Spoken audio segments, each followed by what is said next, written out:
Don't believe the church and state and everything they tell you. This is Yehoishophot Oliver coming to you on the 28th of August, 2020. And today I want to talk about the topic of arguments from authority. We need to differentiate between an argument based on reason and evidence, on the one hand, where the person is showing you his actual proof with actual scientific or logical reasoning for his position, on the one hand, and an argument from authority where we're told that so-and-so said so. And he's an expert or she's an expert because they went to college and have a degree and they have a respected position, and therefore we should blindly accept and obey their opinion.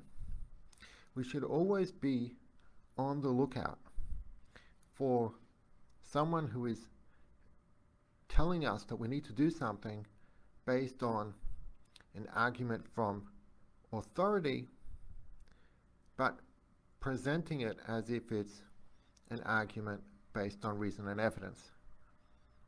Now, I'm not saying that one can't make an argument from authority.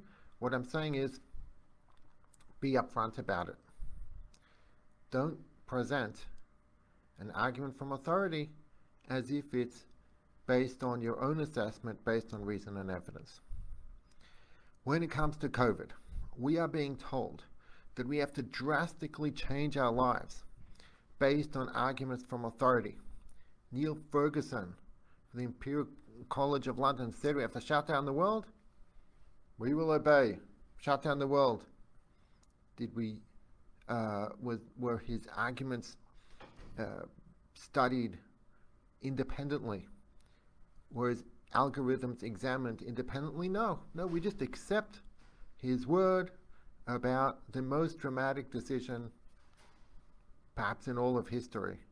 Why? Because he's an authority. That is a classic example of the tremendous blindness of automatically accepting an argument from authority because it is fallacious, meaning to say the authority could be wrong. That's not to say that we should dismiss someone who has training and experience and a position. I'm not suggesting that. What I'm saying is that when the stakes are high, we should not blindly accept his word, especially because he may very well have a conflict of interest. We should be suspicious of that at all times. Whenever there is reason to think that someone may have a conflict of interest in the authoritative opinion ruling that they're presenting, we should consider that possibility. We have become overly accepting of the rulings, the opinions of supposed experts. They've become the new priests, the new rabbis, the new religious authorities whose views are beyond reproach. They said so, so you must obey because that is science. No, it's not science. It's something that someone with scientific training said, but that doesn't make it true. It may or may not be true. It needs to be examined independently. And the same thing applies in Judaism. When a rabbi gives his opinion, the person asking is entitled for a halachic, a Jewish legal explanation for his opinion. He doesn't need to ask for that, but if he wants to, then the rabbi should give sources and explanations for his opinion.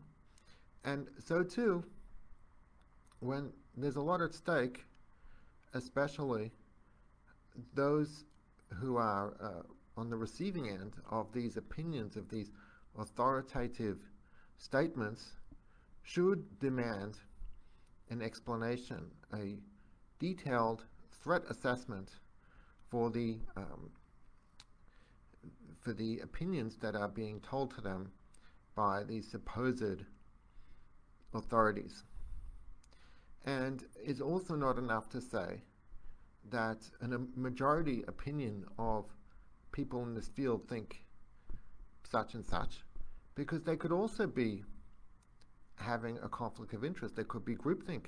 There could be a certain orthodoxy in that field about what is the correct approach, which prevents them from using their otherwise well-trained scientific skills from assessing the issue, because they're under the influence of this trend to lean in a certain direction, to take a certain position. And so therefore, the fact that a majority thinks something, that just may well mean there's a certain orthodoxy in that field. That does not make it true. That does not mean that it should not be subjected to critical analysis by others. That doesn't mean that you're not entitled to question it and to ask for more explanation, and simply to have your questions heard and responded to in a civil, intelligent manner. We know that when it comes to COVID, there have been two views. There's been the mainstream view promulgated by the media and the government, and view has been promoted with tremendous authority and all-knowing expertise. And then there have been the dissenters, who are not tied to the government, who are independent professors and researchers who have criticized the official story. And we're entitled to view these dissenters' opinion as just as legitimate. We shouldn't, they shouldn't be dismissed because they're not working for the government, or because they're not part of academia. Maybe they were expelled from academia. Well, I wonder why.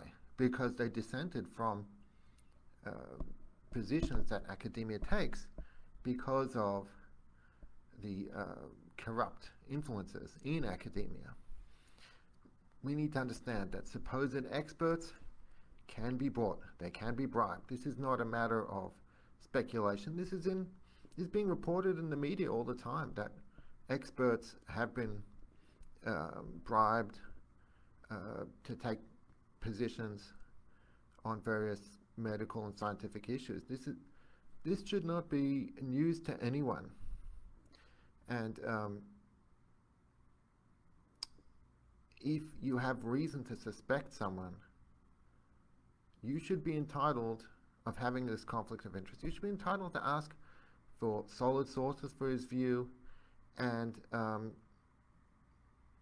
even if you don't have a reason to suspect him, you're still entitled to ask for explanation, for rationale, for sources for his view, and also, if there are other opinions, he should respond intelligently to why he doesn't accept those other opinions in a civil manner, not getting all annoyed with you and refusing to discuss it with you. When it comes to the medical field, people know that, people who are in the know will tell you that there is a tremendous amount of corruption, of dirty behind-the-scenes activity in the medical field. There are doctors who dissent from the official big pharma position who are killed on a regular basis. Let's say they die mysteriously, and it always happens when they dissented from the official position on how to cure cancer and so on, or sometimes vaccines. And the same thing is when it comes to public health, so-called. Anyone who studies it knows that it's almost entirely corruption. It's at best filled with unscientific political agendas, and it's simply masquerading as science, but it is anything but objective science. It is all pure agenda and corruption, and if they tell you anything, you should know that almost certainly the opposite is the case, or something else is the case. You cannot rely on anything coming out of a public health official's mouth whatsoever. It is all tainted by political and corporate interests. So when any ruling, when any policy and guideline is told to us by these authorities, that means that we will lose our rights, we will lose our freedoms because of the supposed interests of public health, such as is the case with masks and social distancing propaganda, which is being passed off as science when it's really complete pseudoscience, complete baloney, has no basis. So always ask for the threat assessment in writing. Ask for the sources, the solid sources for the claim that there is this threat that justifies us being deprived of our freedoms, and also the extent of the supposed threat that it poses if we would not follow these measures. And that's at least something to call out these corrupt individuals who are always hiding behind the cloak of medical and scientific expertise and authority. They want you to accept their argument from authority blindly, uncritically, unquestioningly. Don't fall into that trap. Be critical. Ask them questions. Call them out. Point out facts and arguments that differ from their propaganda that they're telling you, and share that with other people. We must not allow ourselves to be deceived anymore by these people who are wearing the white coat of the scientists and dressing up as if they're objective experts when really they're serving corrupt and evil interests. We cannot allow ourselves to be played by these charlatans, and also those people who are deceived by them, who are blinded by them, who are essentially like robots, like zombies. We've got to wake them up. We've got to say to them, think critically about what you're being told. This should not be accepted as an article of faith. It's not a new religion. It's being treated like one. It's claimed to be science. Well, if it's science, then it should definitely be subject to criticism in a civil, intelligent way. And if they're not giving you that, if that's not being allowed, if this is being presented as a dogma, then you shouldn't go along with that. We need to expose these frauds, expose scientific fraud, expose corruption in the government and in the media, and hopefully this will help towards fixing our broken world. God bless.